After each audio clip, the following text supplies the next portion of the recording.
Hey, you there. Thank you for watching, and welcome to Forge Lines Forever. Today I have a 5v5 custom match here on the most amazing Rockstars map generator.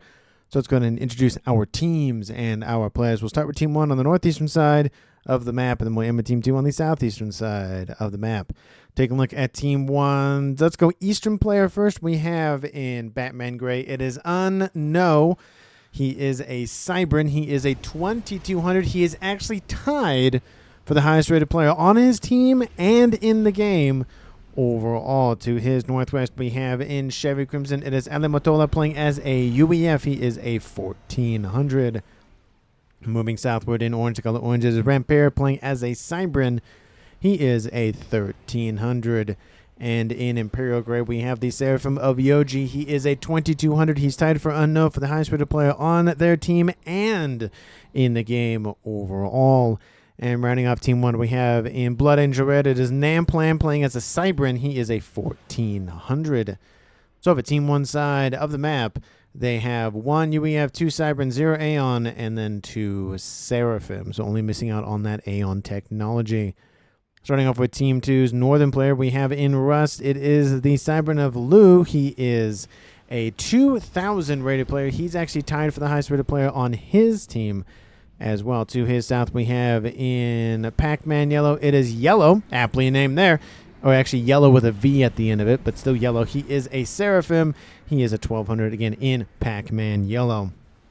To his west, we have in Stitch Blue, it is the Cybran of Leku, I think is how you say his name. I think he might be, that could be Leku. I think maybe it's Leku. Anyway, he is a Cybran. He is a 1200. In the best color in the southern side of the map, we have the Cybran of Oblila Cybrans in Forest Green as a 2000 rated player. He's tied with Lu for the highest rated player on their team. And rounding off Team 2, the one and only Aeon of the game, in Snow White, it is Sui. He is a 1900 again in Snow White. So for Team 2 side of the map, they have 0 UEF, 3 Cybran, 1 and only Aeon of the game, and then 1 Seraphim. So Team 1 lacks the Aeon faction, Team 2 lacks the UEF faction, but every faction is represented in this game. And for these 10 players on the map, let's take a look at their reclaim situation. Currently sitting at 22,000 mass, which makes it about 2.2 thousand mass per player. Definitely worth writing home about. There is a huge clumpage kind of dotted around these parts in the southwest. Decent 600 clumps there. Nice little face up there to the northeast. And then a decent amount of mass surrounded not only the face, but on that northeastern island. We do see this map is going to be decently focused on water, given all of the islands in this game, but there is a lot of land, so we might see a lot more transport slash teleporting slash any sort of hover tech for these players. A little bit more. Again, we are seeing naval facilities being established, but it's one of those things where very tight quarters, very tight quarters, very tight quarters, a little bit open area, but kind of getting tight quarters. There's nothing really big and open, which we like to see in naval maps like Settons, for example. It's just 2 big ponds, and then they just throw stuff at each other and call it a day. This one's very much more tight environment. So we're going to see Navy, but we probably won't see maybe a little bit more focus on it as maybe I would like, because I do like Navy, but I know some out there do not. Taking a look at the extra mexes on the map, we'll take a look at Team 1 side this game. There is a nice splattering of mexes up here to the northwest. Nice little quad mix embedded in that. Looks like another player could have started there, so it could have been a 6v6, but it was not. There is a trimex position here and here on that northeastern island, and then in the middle there's a twin mix there, another twin mix there, and then a twin mix down in the southwest. So decent amount of mexes to be grabbed in the middle, and decent amount being, a set of mexes pretty much on the major islands. Oh, and I forgot there's a trimix position here as well, and a twin on that island there. So there's, again, a lot of island hopping probably going to be happening during this game.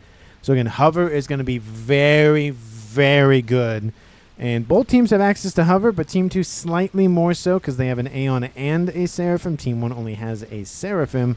Again, there is 1 hover unit in the UEF arsenal, being the Riptide, and because I don't believe that the Parashield actually hovers. I think it actually has treads or whatnot. But the first comm-on-comm action happens between the Cybrins of Rampir of Team 1 and Laku of Team 2. Alamatola joining them. It could have actually traded between those two players as well, but I did not notice that, so we'll just say it's a combination of the three, with, again, at least Team 2's Laku being involved in either one of those permutations. Northeastern side, Army starting to push in a little bit. Southwestern side, Team 2's Obli has both of those corner islands. So we're getting a little bit more of the map's mexes there, at least in that corner. We do see Rampir is pretty low, 4,000 hit points. Laku's at 6. And then Alamatola still in the green at 9.6. So still a lot of hit points for players to utilize. But they do have to be careful because we are closing in on 10 minutes, which means T2 air should be starting to be happening for a couple of players.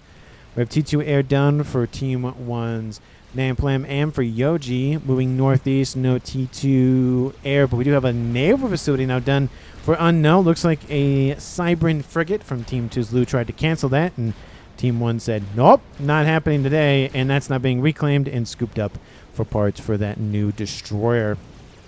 Team 2, no T2 Navy is done in the south for Team 2 Sui, but no air for him. We do see T1 air, T2 air back here and here.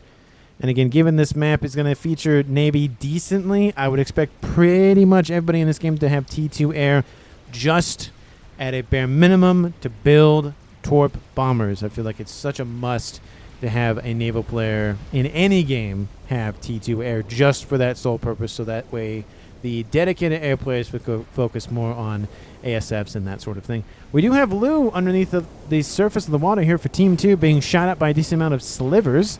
He will be forced into the land situation. Yellow's over here getting a Seraphim naval facility online. He's joining his teammates, setting up a base here. There's 3 sets of players here now. We do see a couple of engineers, maybe even 4 from Sui, maybe building up a backup facility there, maybe. Team 2's Obli is probably going to be the only one not going air, just because, again, he's focused heavily in the background. I would not be surprised to see one player on each team build at least a headquarters in this isolated pond, just to have, T2, T3 technology just there, so that way they don't have to worry about losing it on the front line. We do see Destroyer dealing with a couple of edge facilities here to the east. Forces from Team 1's Unknown are pushing in on that northeastern side as well. Not as much pushing in towards the actual corner of the map from Team 1's Anle Matola, but he's focused more on probably his comm here. T2 engineering suite being built, and he's probably going to PD creep. Maybe we'll see Rampir build maybe gun on board his comm and try to push in more offensively that way. We have a destroyer and a frigate, destroyer and a cruiser inbound from Team 2 Sui, pushing into the T2 naval headquarters that's now online. Cruisers are now being built here for Team 1's Namplam. He'll probably switch over to destroyers here soon, especially with more destroyers, obviously, that we know inbound for Team 2. We do see stealth started for Lu. He does have the torpedo, and he is going for Nano, which we love to see. Make sure he stays alive longer in the pond. We have Team 1's forces inbound, killing off the facilities for him, but again, there's still a facility for here. Team 2's Laku here. He has T2 Navy online. We do see that Lu does have a facility being upgraded to T2 as we speak. Nano is going to be slowed down a little bit for him just because those engineers are being destroyed. Speaking of destroyers, no, it's not going to be an easy engagement win for Team 2 there, but it looks like with maybe the combination of a destroyer, the comm going for Nano and whatnot might be enough to push this back at least a little bit. Team 1 is pushing decently hard this vector. We do see some port bombers are inbound though. And T2 Navy is also online for Team 1's Rampir. I am surprised that Ali Matola has not gone into the pond because, again, UEF cruisers would be very nice to have those missile tech as well as maybe, I don't know, maybe going T3 for those Neptunes, of course. And we do see those destroyers wiping out some mexes up to the upper plateau island there. Team 2 still has full control of the southwestern corner. That probably will not change as the game progresses just because it is not necessarily an insignificant part of the map, but it's so isolated. It's probably not going to be shot at long term. I mean, maybe a couple of engineers, gunships or a strat bomber just running over around or whatever shoots at them, maybe, but I highly doubt it. T2 being built on unknown's comm. Unknown. I will say unknown a lot, but unknown's comm up to the north in the pond. And with Nano now online, Lou is able to use that comm a little bit more aggressively in the pond, and he's going to stay alive a lot longer because of it. We do see the destroyers and... Actually, no, it's just the other forces, not the destroyers, coming in over here. They can shoot at the T2 air headquarters here and maybe be able to be in range of that T2 air headquarters here as well for yellow. That would be very bad for Team 2's air because, again, there's 2 air players for Team 2 and 1 air player for Team 1, maybe secondary air player if Namplam doesn't focus too much on Navy, which he probably will, so probably just 1. Again, Elementola not going air is interesting considering Team 2 is going for air. So, again, we should see a little bit more firepower in air for Team 2. Again, those destroyers are squeezing through, and those secondary mexes on the main landmass for Team 2, on the eastern side at least, are slowly being eradicated. So that eco is dropping significantly for Team 2, making it a lead for Team 1 at 14 minutes. Team 2's forces starting to push into the headquarters here for Team 2. Again, as a reminder, Team 1 can roughly easily resupply these forces. Granted, these aren't destroyers, they are cruisers. They can still do work against destroyers and whatnot because they are Cybran, so they can target ground or naval units. But there are 4 destroyers remaining here now. More forces stacked up here just in case. And that destroyer for Team 1 probably will not get finished. And even if it does, it's going to get annihilated by 4 destroyers for Team 1. So they need assistance from the air at a bare minimum. Something. And it does look like something is brewing up there for Team 1's Yoji. Eastern side, we do see those forces starting to get closer and closer to that edge of the little bay there. And they might be able to hit that T2 air headquarters. They were definitely hitting this one for sure. We have T2PD trying to help force this naval force back, but good luck with that. Team 1 has full control now of the northeastern side. T2 Navy is going to be locked out for Namplam here right about now. Bombers are inbound, but the cruisers are here, so they won't get that many passes. Team 1 started pushing in the middle here with this little butterfly-looking island there. Missile raining in from Ali Matola's comm, striking the T2 facility, I would imagine. Looks like he's going after... Oh, it got redirected. Never mind. And Team 2 says, haha, nope. Not dealing with that. And we do see the destroyers closing in. So Team 2 gaining a little bit of advantage on the western side. Team 1 gaining advantage on the eastern side. When they're seeing this kind of counterclockwise motion. There's that missile inbound from Team 1, redirected by Team 2, and then another missile gets redirected. We have 3 missiles in the air for Ali Matola. This one should get redirected here shortly. Yep, there it is. And he's going to move now, so those missiles won't hit him. But he could have gotten hit, which is ooh, that was super close. Another missile inbound from him as well. And things are not looking good for Team 1's Namplam. Things are not looking good for Team 2's player of Lou. But again, I feel like those destroyers are within range. Oh, that's the wrong unit. It's within range of the T2 air headquarters, most definitely. It's not looking good for Team 2 there. Not looking good for Team 1 over here. Things are pretty much even in the middle for now. We do see counter missile. That's the same missile. That's why it's so... Look at how high this redirection missile goes. It goes so very high in the air. Is it just going? I think it's just going. I think... Oh, no. It's still going. Yep, it's just going to go. Okay, well, it's just going to go into the void, I guess, at this point. And look at all these islands that Team 2 have under their control. Again, it's you wouldn't think it's a lot, but again, there's a couple of mexes here, about 4 there, 3 there, 3 there, another 2 there. I mean, we're talking about, you know, over a dozen or so mexes just in that southwestern side. Split decently between Sui and Obli over there. Bombers inbound. They are targeting the cruisers as they should. You target the stuff shooting at you, and then you target at everything else.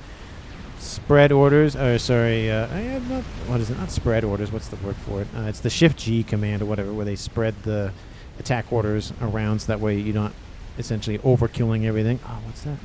I know there's another word for it, but anyway, they just divide up the firepower, I guess, over some stuff if it's in the area, and if they've actually like targeted those units as well. We do see destroyers now moving north. We're trying to kill off at least another facility for Team 1. Looks like the next one in line is going to be Rampier taking a hit.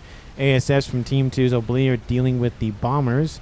And now it looks like Team 2 is giving up a somewhat assault onto the upper plateau section. Engineers probably lining up to do distance building to get up there. Navy for Team 1 still doing very well. Here comes Lou all the way around. And again, those destroyers are now targeting the T2 air headquarters, trying to keep it alive. And I don't think that's going to happen. So Team 2's yellow will lose T2 air technology. He has a Navy now in the front line, producing some destroyers to help deal with any sort of other invaders from Team 1, which they are holding them off decently well for now. And Plan over here probably should maybe invest in a gun, just because forces are going to land up here soon, and definitely probably maybe should use his comm to at least help with that initially.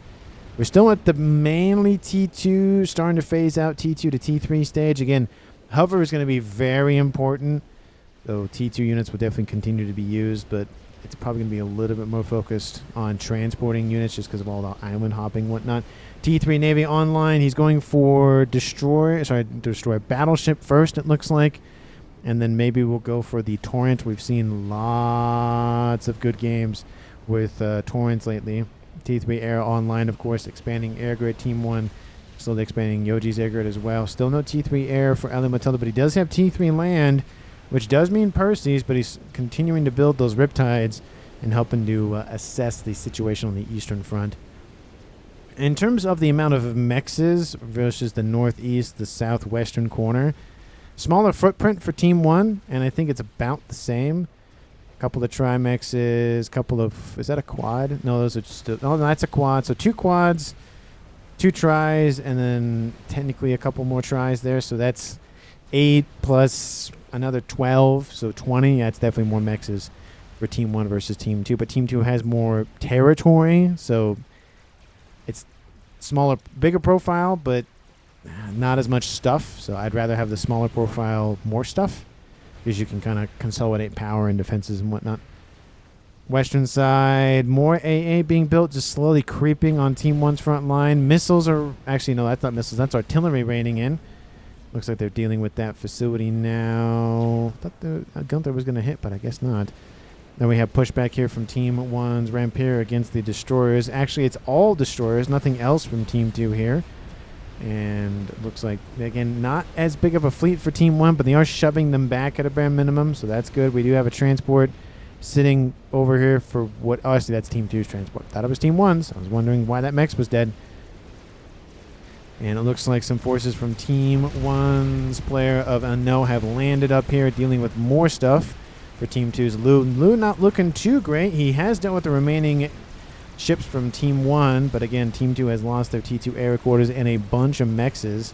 So Eco is heavily favoring Team 1, about 100 or so in their favor. 20 minutes on the clock, and nobody has died yet. We love to see that. We'd love to see everybody make it at least past 20, so they get a decent portion of the game played. Because again, when it sucks when you die within the first 5 minutes, and then the game goes on for more than an hour. You're like, I could have been alive. Well, Ras being built on Obliescom there in the background to get some more eco just injected into his veins. We do see destroyers again. They're whittling down Team 1's forces, but now here comes the Riptides, the pseudo navy for Team 2. Yellow is barely under the surface, so he won't be targeted by those Riptides. T2 naval headquarters for him will be denied just outright. And now we have that battleships, which was probably slated to go this way, is now having to go this way and deal with this incursion. We have another one that is going to be inbound that way, it looks like. And look, those Riptides are going to do some work. And again, it does put a lot of pressure on Team 2's Eastern Front, focusing a lot of the attention this way. And hopefully, at least in Team 1's mind, taking some pressure off at a bare minimum on this western side, which we are seeing it kind of thin out over there. Mexes are being rebuilt on those edges. Looks like the battleships, the destroyers from Team 2 came to say hi and did not have fun over there. ASF sitting on the ground. That's not good for Team 2 because those Riptides are inbound. Looks like Lou has popped out of the water to help out a little bit. T2 naval headquarters for him will be denied. T2 naval headquarters for Lou is still alive, so Team 2 still has T2 Navy, at least on the more northern side of the pond situation. And missile was going to be shot down, but it just barely didn't. Needed one more hit.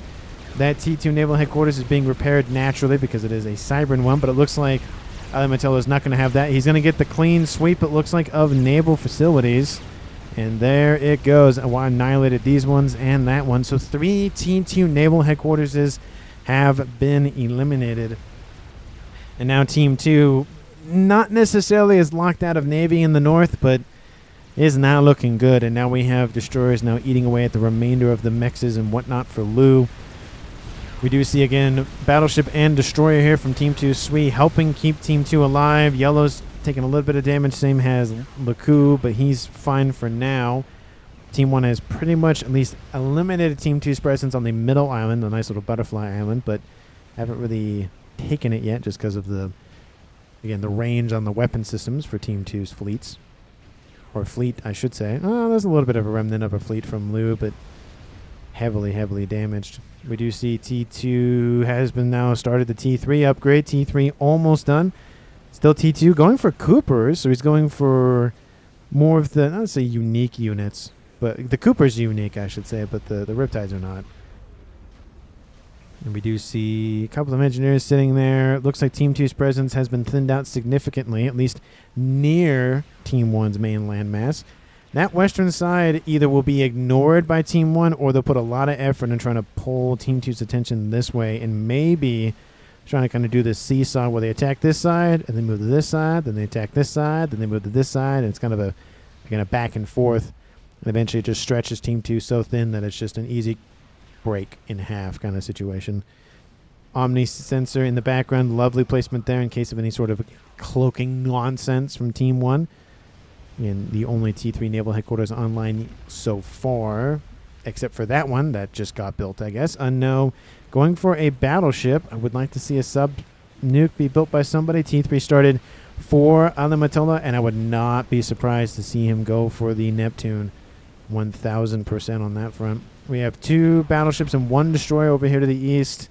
We have a decent amount of Coopers and a chunk of I keep saying battleships and destroyers for each other.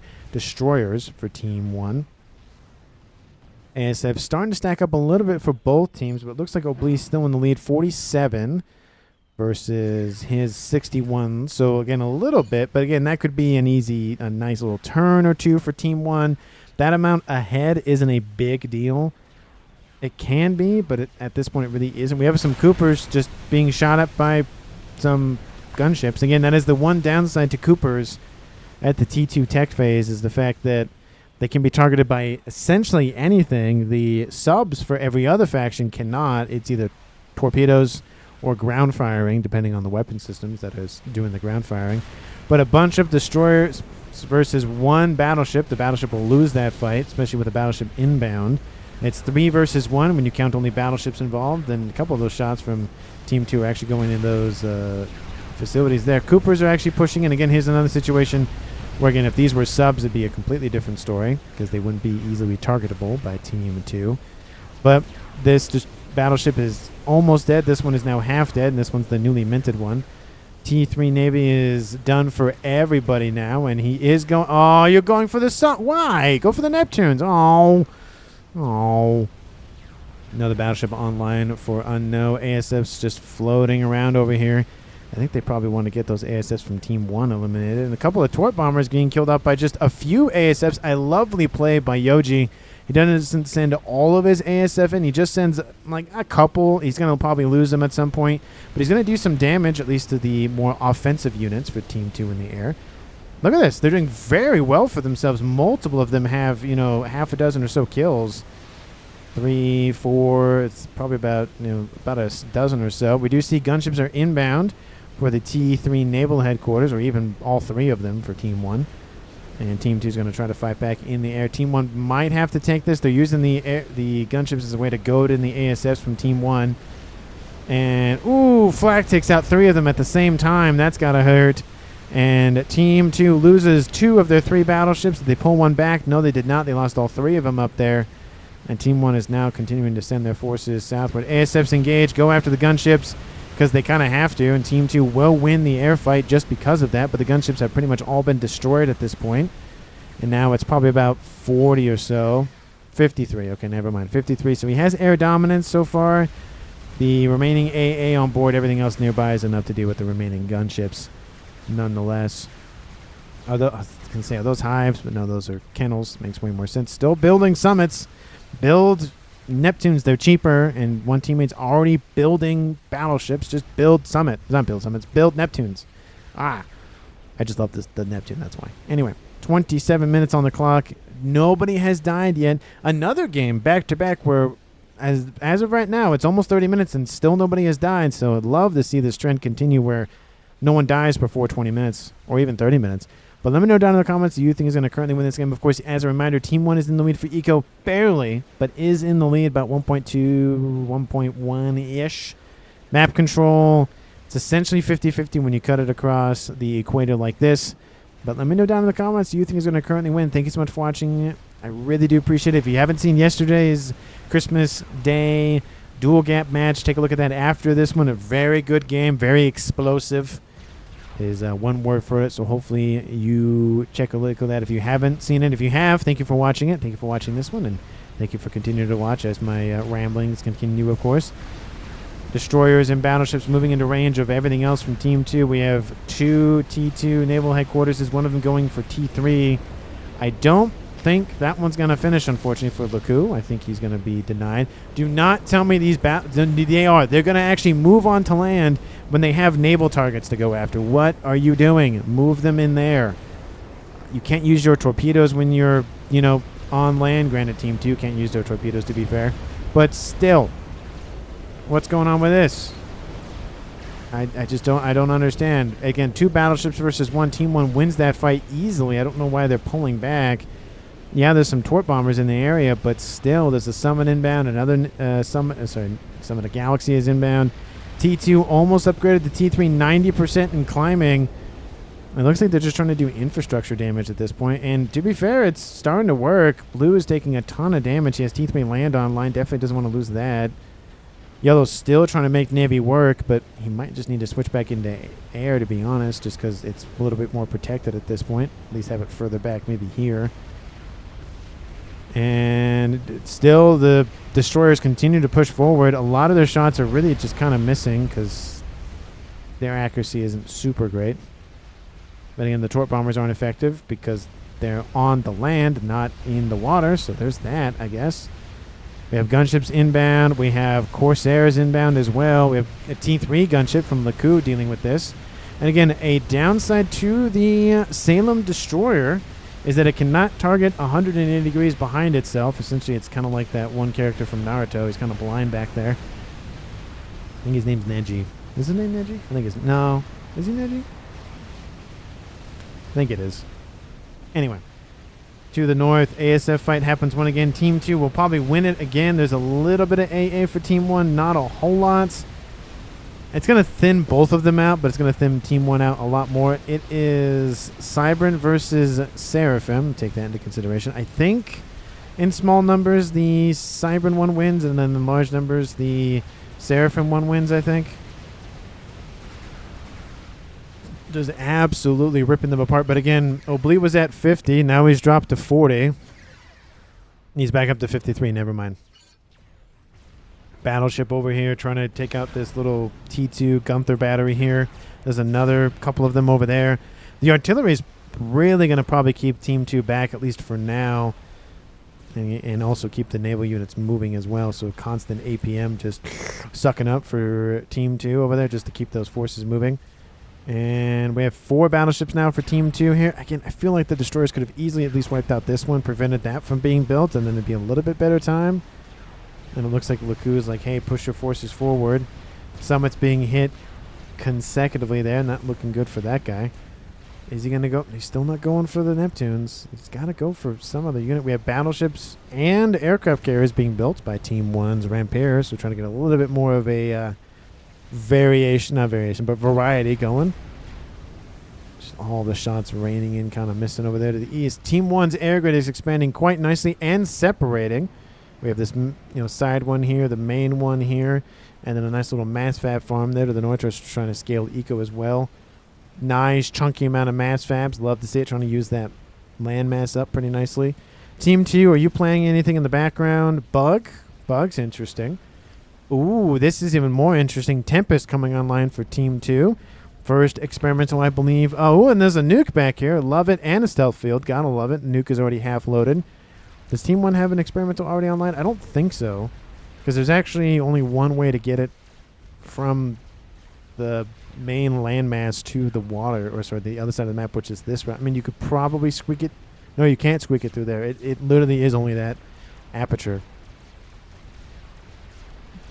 And we have T1 hover spam inbound from Yellow. Again, Yellow is doing decently well, just annoying Team 1. He has a T2 naval headquarters. He might go to T3. I highly doubt it, though. He might just stick with his destroyers and call it a day. We do see those gunships are inbound. There is 1 or 2 cruisers in the area. Not a lot, but again, it's something. That gunship got immediately annihilated. And ASFs from Team 1 just waiting to re-engage. I think there's a lot more ASFs now for Team 1. They've really spent a lot of time spamming those up. More whalers running around for Team 2's Oblee. T3 started on board Ram Piercecom. We have TAC Nuke started here. The Billy Nuke started for Team 1's only UEF player of Ali Matola. And Lou, he's building some harms, trying to create some sort of layered defenses, which I do love to see. Team 2 is charging in again, and Team 1 has a lot of battleships. They don't really have a lot of destroyers. That is the one thing, again, is that battleships are designed to engage slow-moving units. They're or units that don't even move. So, battleships, land units, or land structures, that sort of thing, naval structures, that sort of thing. Nothing that realistically moves with any degree of speed. And shots will eventually hit these destroyers, but it's one of those things where they're not designed for going after them. Summon is down, and Team 2 now eliminating some gunships. Eliminating some destroyers. I can't even talk today. Battleships with gunships. I still can't talk. Jeez. Yeah. Let me just take a breath for a second. There we go. ASFs clean up the gunships. ASF fight happens again. There is a bug here. The bug is actually going to go after the naval units. It's better to go after ground targets, you would imagine. I mean, it does kill off a battleship that the gunships are going after, but I don't know if Team 2 was betting on the fact that they would have no issue with ASFs from Team 1, but now that bug is dead and not really in a good place to get reclaimed. Team 2's first nuke is outbound. SMD here is not loaded. SMD here is not loaded. It's nuking this position. It's going to maybe open a door for Team 2 to attack this way. It's going for the threat that they know they can eliminate. And we do even see that Namplam has a T2 Navy, actually upgraded to T3 now, over here, because this is where Navy is happening. For the most part, now Team 2 Swee is ignoring this aperture. I mean, he has, a battleship just hanging out over there. It's damaged, but it's hanging out over there. And he's even sending his Tempest this way. Pretty much all of the focus for Team 1 and almost all the focus for Team 2 and Team 1, I should say, is on this point over here. Here comes that nuke. That nuke is going to land, and it's not going to be fun for Namplam.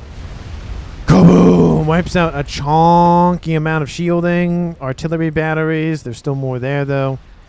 But it is a lot of mass to lose for Team 1's Namplam. He's dropped to about 100. The nuke probably killed off 50,000. 54,000. That was pretty close with it. Nothing else being built in the background for Team 2 that I can see. Air grid being built for Lou as well. So he's getting in on the air game, seeing that Team 1's kind of losing out on the air game situation. More engineers being built, SMDs being assisted just to make sure they're loaded. Nuke being built pretty close to the shoreline here for Unknown. So as long as Team 2 doesn't get anywhere within range, he should be fine. But given the rate that they're moving, it's not good. This is where those laser weapons on board the Neptune would be the best for this situation, which we do see Ali Matola now sending in the first and then second one. Look at those lasers just eliminating all of those Zui. All those shots missing a lot of their targets, and lasers going, it's fine, I'll deal with it my own way. Look at this, just ripping them apart bit by bit. And again, the Neptunes have, I believe, the best DPS in the game in terms of naval units. So they are way better to use against battleships and everything else like that. If they can get within range, that is the two downsides of the Neptune, the hit points and the range, compared to the battleship, of course. Forces transferred over to Sui, I guess. 36 minutes on the clock and still nobody has died.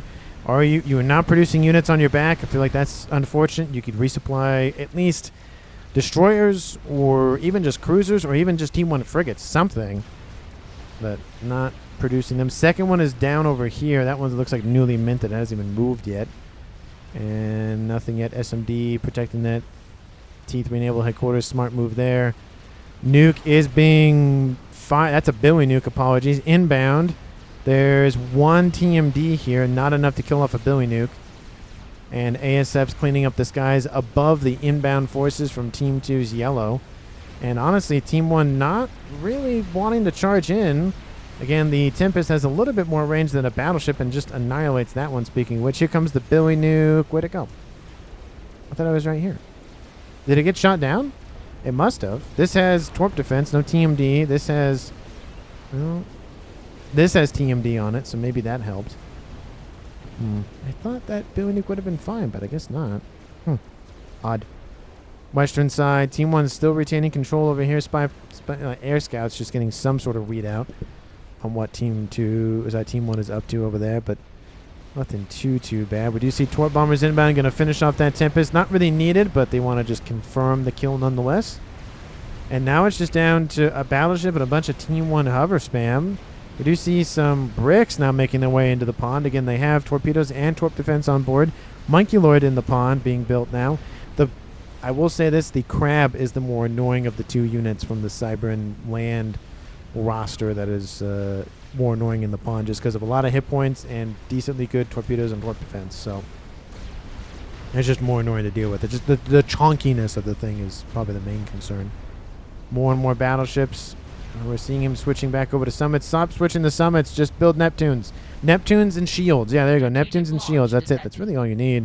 Nuke is inbound from Team 1. It's going after mexes and looks like land spam facilities just to eliminate some threats. And there is no SM. That's a little unfortunate. There's no SMD here. That could have killed off a decent amount of stuff. Kill off the means of production. And then Team 2 will eventually not be able to fight back. Billy Nuke. Oh, that's unfortunate. Billy Nuke lands right pretty much where the nuke is going to go. So that's unfortunate. I thought, oh, that was the Billy Nuke. The nuke's going southward. Oh, that makes way more sense. I was going to say, like, that going after that isn't really worth it for a regular nuke. A Billy Nuke, yes. This is going to be a great nuke from Team 1. Nice little revenge for the first one from Team 2. Kaboom! Wipes out the entire air grid, plus a couple of mexes. Team 1's still in the lead for Eco, though. Total mass accrued has crossed 2 million for Team 1. Nuke for Team 2's Obli is almost reloaded. And more air grid, more air grid, more air grid, more air grid for Team 2. We have Torp bombers inbound, which is nice. But they're Torp bombers. There's nothing over... Actually, Team 1's. Never mind. I was like, wait, that doesn't make any sense. That's because that's Team 1's. I hit myself with confusion, and it was super effective, apparently. Tempest is down. That's number 2. Number 3 is inbound. Lots of reclaims starting to appear over here on this eastern side. The map currently sits over 100,000, closing in on 170,000. And again, most of it is where you would expect it. I think I heard a strat somewhere. I don't think so, though. It could have been an artillery shot from a battleship or something. A plasma shot, specifically. And unit cap is reached for Yoji. I mean, that can happen. Rarely does it happen, but it does happen. Unit sent over to Obli from the coup. Looks like he transferred everything else over that he owned to him. Looks like he might control K here shortly. He's going to probably move his way forward. Does he have torpedo on board? He does not. Nuke is inbound from Obli. Looks like it might be trying to go after this. This might get defended anyways. Tempest is being worked on again. Tempest is now down. Another Tempest for Team 2? Nope, just that one. Tons of engineers inbound to probably assist with construction of the Tempest. Here comes the nuke. It might land short, maybe clipping the naval facility, but... Oh, that's going to hurt. Rampier is going to be the first kill of the game. He moves out of range, but he tries to, but he does not. Nice snipe by Team 2's Obli on a Team 1's Rampier. Edge nuked him incredibly well.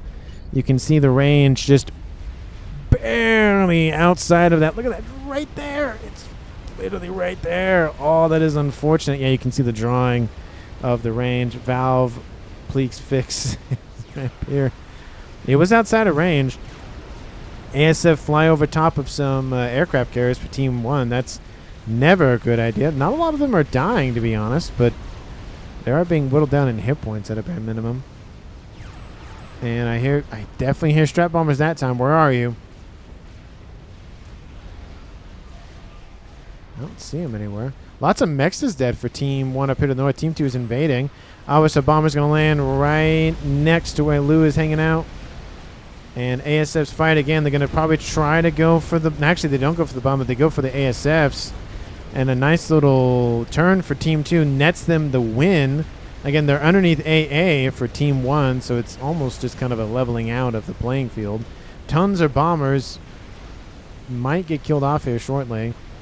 The T4 bomber definitely is not the one that they want to lose at a bare minimum. And tons of ASFs and Torp bombers being built as well. Looks like engineers might be prepping something. They were probably prepping the bomber, actually. And the bomber eventually flies back into range of the ASFs. They kill off the bomber. That's unfortunate. They could have just kept it up here. But it does forces the ASFs to sit underneath some AA protection and eventually be killed off. Lots of Torp bombers being annihilated. It gives Team 2 a little bit more leeway to push forward a little bit. But again, it's such a kill box here. It's such just a drain on both sides. Just a lot of stuff. Small environment. Monkey Lord moving in with Lou's comm, Laku's comm, because it's Lou and Laku. Again, by the way, it is a 5v4 in favor for Team 2. With the death of Rampire, everything gets handed off to, it looks like, no. Actually, it looks like this was his base right there. Yep, it definitely was. But Laku still doesn't have anything else to his name, so he might just try to control K near something. Bombers are inbound. Looks like for this Tempest, they drop a payload. No, they're not. They're going for the T3 naval headquarters, the thing that should have been targeted a while ago. They wiped that out, so no more battleships, at least for Obley. Look at that. He did get into the pond. Look at that. Nuke is almost re-downloading. It's killed off 73,000, and it has a comm kill. Scath has started for Team 2's Obley, so he's going to try to end the game with that. Team 1's losing some power for Yoji. That's never fun. Laser started for Namplam. He might try to telemaze, or at least an air grid or something. And forces sneak around this western side, trying to avoid that from Team 1. And they are doing some decent work. Again, the destroyers have now emerged, it looks like, from the water. They've surfaced. No, have they surfaced? They have surfaced. And they're going right into the resupply lines for Team 1. And honestly, probably not the best move. The Monkey Lord is here. Laser weapon actually is able to activate because it's tall enough to get over the water height. But honestly, I don't know if it's gonna work. Team 2, I mean, that team, yeah, it's definitely seen. It's on and off in terms of visual contact because it has radar, but it shouldn't have. Oh, there it goes. It's back there. It shouldn't have cloaking. It doesn't have cloaking capability, so I don't know why it disappeared for a second. And how's the reclaim going for Team 2? It's about dead even, actually. Team 2 barely in the lead, but barely. And Monkey Lord still charging in. Most of those destroyers have been dealt with now. And now it's just the Monkey Lord. The Monkey Lord is nearing the nuke from Team 1. The nuke is loaded. Artillery half done as well for Team 1. It has been pinged.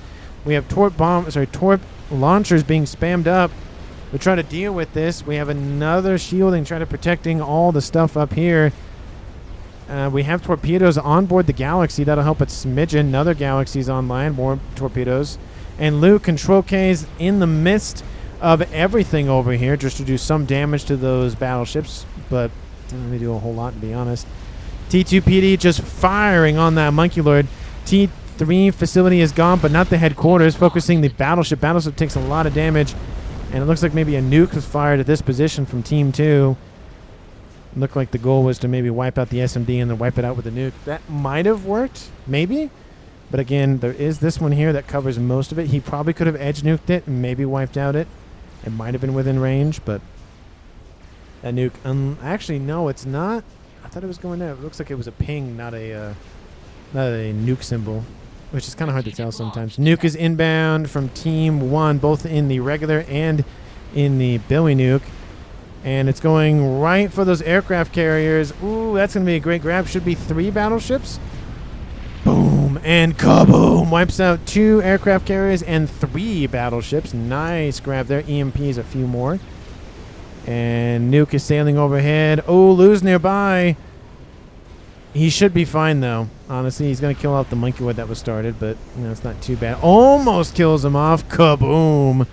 But he gets out of the effective damage range, or the death range, essentially.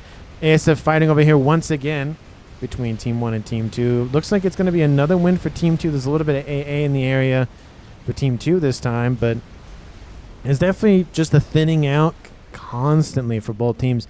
There's no 300 ASFs versus 300 ASFs. There's nothing like that. It's mainly 100, 125 or so clashing at most.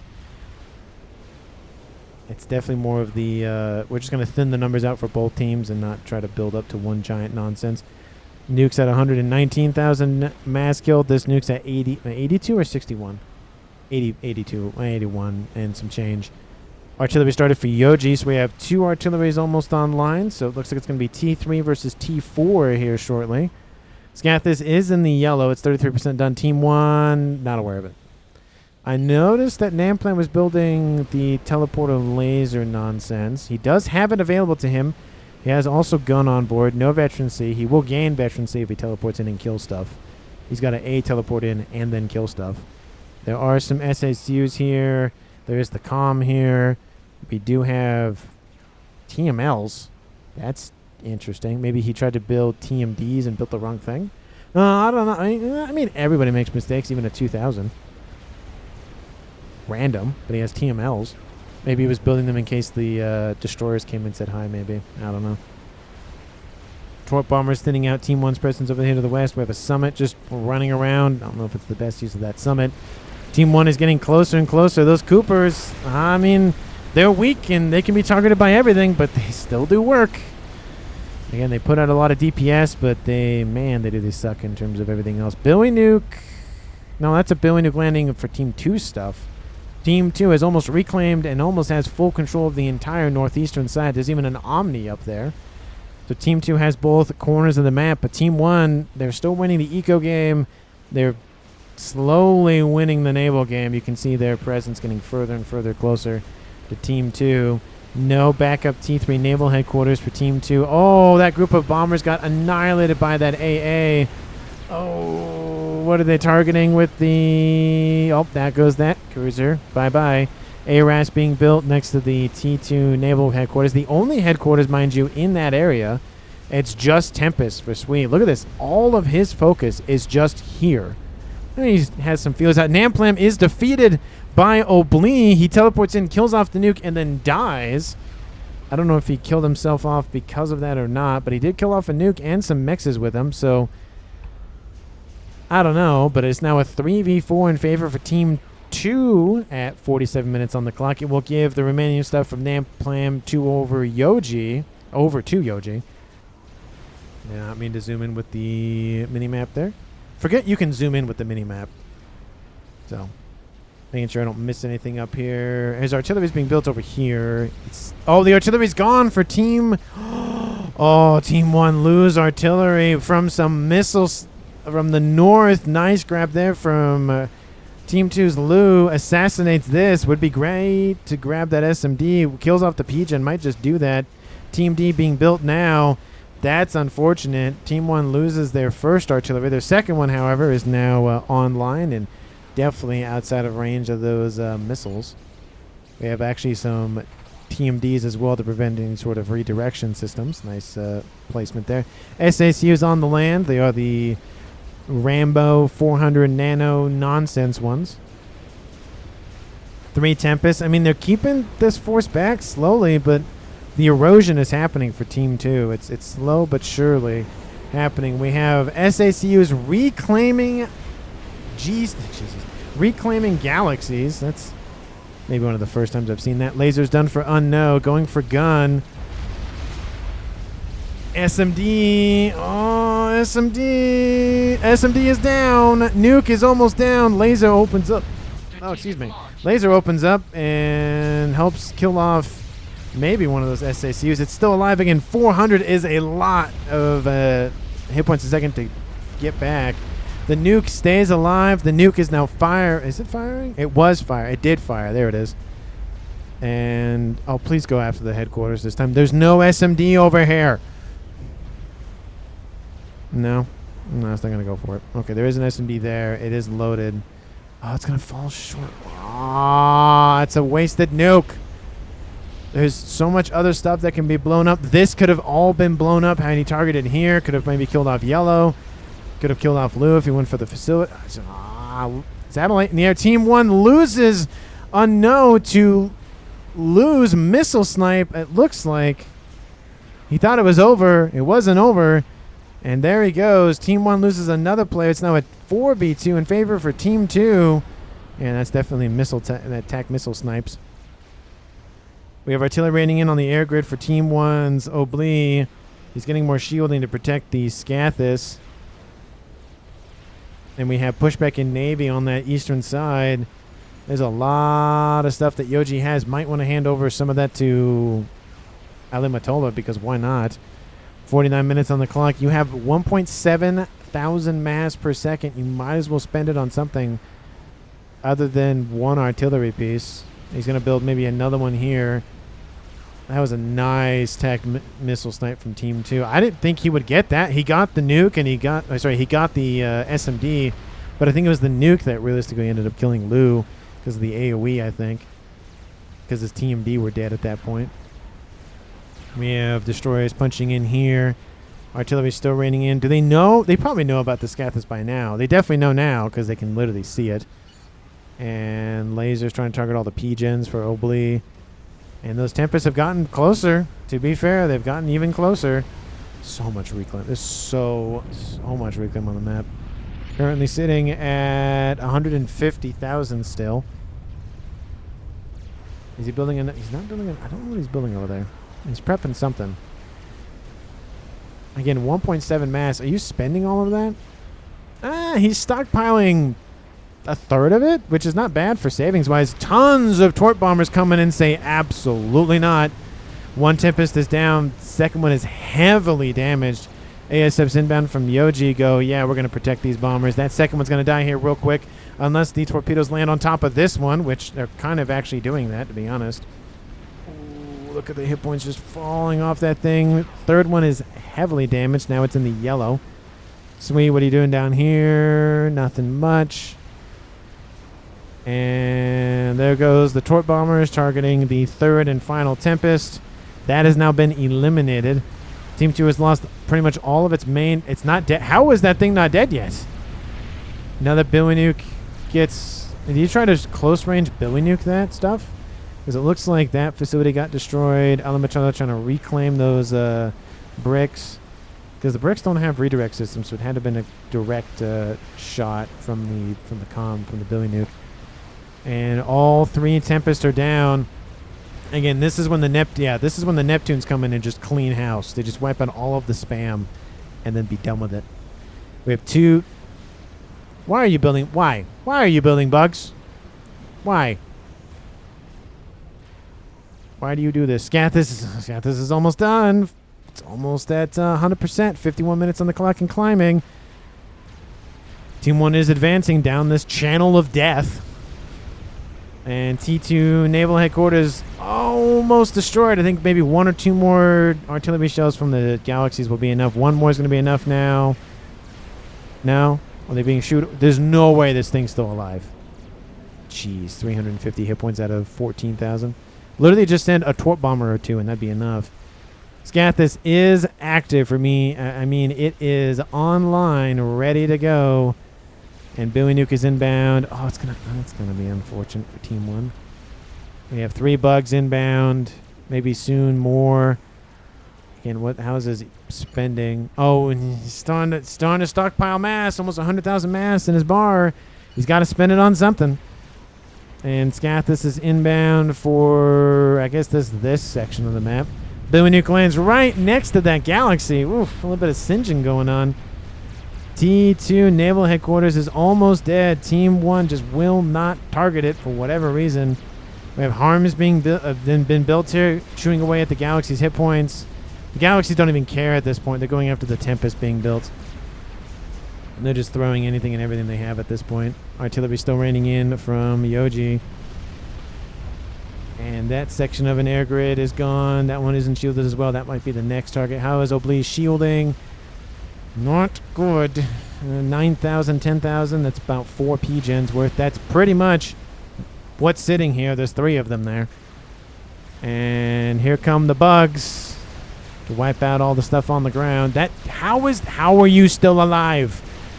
How? Please explain. We have gunships in tow behind the bugs from Team 1. We have Volthus and we have Team 4 bugs. I wonder what they're going for. They're not even mincing words. They're literally just going straight down the middle. ASF's inbound from Team 2's Oblique. They will get annihilated by Team 1's ASFs, though. One bug is almost in the red, the other one in the yellow.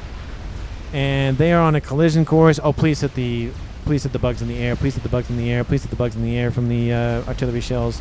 Oh, that'd be super funny. The shielding's starting to collapse a little bit. And here comes the bugs. That one's going to crash land right on top of the Scathus, it looks like. There it goes. Oh, it hits some of the ASFs in the air. Oh, it hits the... No, the Scathus hits the ASFs in the air. Sorry. Oh, that's a lot of dead ASFs, but the effect remains. The Scathus is dead. The bug is dead. Oblique control Ks, like absolutely not letting that happen. He's not going to be killed up by a bug. And then now it's 54 minutes in the clock. GG's in chat. I mean, it was definitely a close-ish game between the two teams, but you gave a lot of mass to one player, and that one player was like, I'm just going to end it. And he just ends it. He's like, nope, I'm done. See you, bye. GG in the chat from Lou. He did a pretty good tactical missile snipe against Team 1's Rampire heat control Ks, leaving it just a 2v2 between Sui and Yellow of Team 2 and Yoji and Elemental of Team 1. And this just huge naval battle just would not stop over here. Again, Team 1 had, I think, multiple opportunities to at least wipe out more infrastructure. Hey, look, the facility died finally. They just didn't take it for whatever reason. The destroyer's going that way. I have no idea what that was about. They should have kept pushing Navy. They really should just have been kept pushing Navy. But again, look at this work by Lou coming back and taking the entire northeastern corner and then sniping not only the artillery that was built here, not only the SMD that was built here, but then the nuke plus the comm. So such a good work by those missiles. And Sui and Yellow will stick with it, though. 2 players on Team 2 control K. They're not leaving just yet. We have Sui in the water being... He's not reclaiming anything. Looks like he's just looking at those battleships. 3 battleships roaming in. Looks like they're targeting the last naval headquarters in the game. Tons of AA and Team D were built here just to prevent any sort of spy planning or random whatever nonsense from Team 1 that way, forcing Team 1 to either go this way or the way that they did. So it essentially narrows your opponent's maneuverability and then essentially puts them in a sort of kill box. Headquarters is down. It's only a matter of time, honestly. I mean, Team 1 can just sit back and relax. They have an artillery. They have... Okay. Just style on Team 2 at this point. You build your own Scathus, because why not? Out of everything that you chose to build, you build that one. You built it in the pond. That's probably why. And that's probably why I missed it. Say, second Scathus coming online for Team 2. Sweet. He's not leaving just yet, but I think it's just kind of coincidence that the artillery is targeting that. Maybe, possibly, maybe. We have Tort Bombers inbound for Swisscom. They kill them off, or it's a Control K. It is a confirmed kill, however, leaving just Yellow remaining for Team 2. And with a Scathus online at this point, Team 1 pretty much has it in the bag. Look at all that yellow. Yellow V, or yellow with 2 W's, pretty much. And there goes Yellow's comm. He control K's. Game is won by Team 1. It looked like it was going to roll reversal. Team 1 was kind of winning for a while, and then Team 2 got that. I mean, technically, that kill happened by just blowing up the nuke and whatnot onto. Who was that? That was Rampire, I believe, or Namplan, one of the two. And then Unknown got killed out by those missiles. So it was a nice game, but it was definitely some parts of it like, okay, you're still doing Navy, please do something else. And they were doing something else. It was just taking a while to get it done. But anyway, MVP for me, I mean, I don't really have one just because I don't think there was one player that really did like, oh my goodness, that was the, you know, the thing that won the game. I mean, technically the bugs from Yoji did that, where they ran straight on through, killing off the Scathis and calling it a day. The Navy was kind of being lost at this point anyways when those bugs happened, so it would have been a longer game had the bugs not come in and wiped out the Scathis.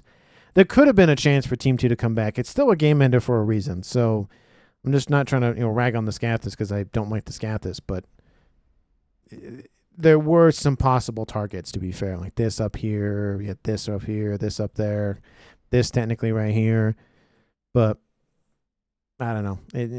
I don't know if I have an MVP choice for this one, but let me know down in the comments what you think about the game. Thank you so much for watching the very end of the video, as always. And as always, I will see all of you in the next one.